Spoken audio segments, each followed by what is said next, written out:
Four paws, big brown eyes, and a wagging tail aren't ways most of us would describe our co-workers.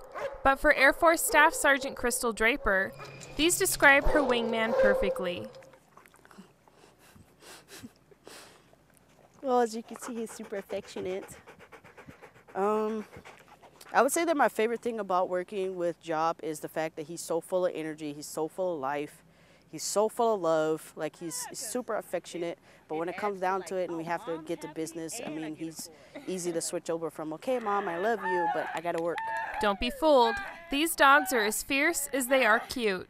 Rigorous training at Lackland Air Force Base and a difficult selection process earn these canines the titles Military Working Dog and Active Duty Service Member among their human counterparts. You don't call a military member a civilian.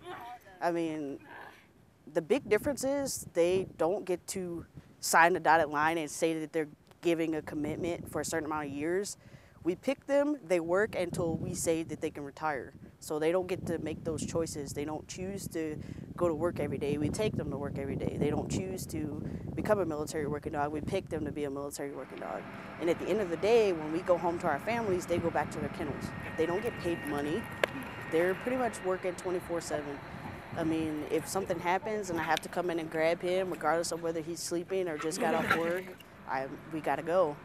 So, I mean, they don't get all the privileges that we get as military members, but yet they're doing the same thing that we do. They still deploy, they still go TDY, they still do all that stuff.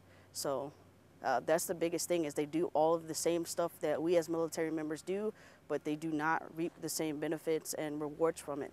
I mean, a lot of times they don't even get recognized as far as like deployments and stuff like that. They don't get achievement medals and all that stuff.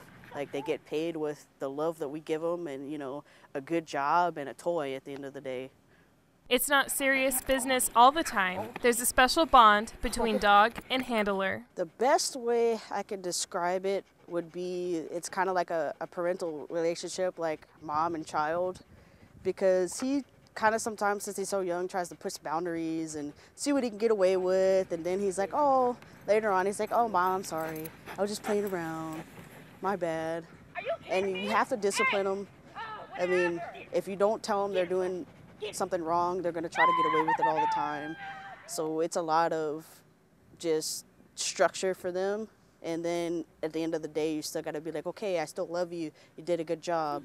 Staff Sergeant Draper added, the relationship between the other handlers is close also. She describes them as a dysfunctional family that always has each other's back. Reporting from Holloman Air Force Base, New Mexico, I'm Senior Airman BreeAnn Sachs.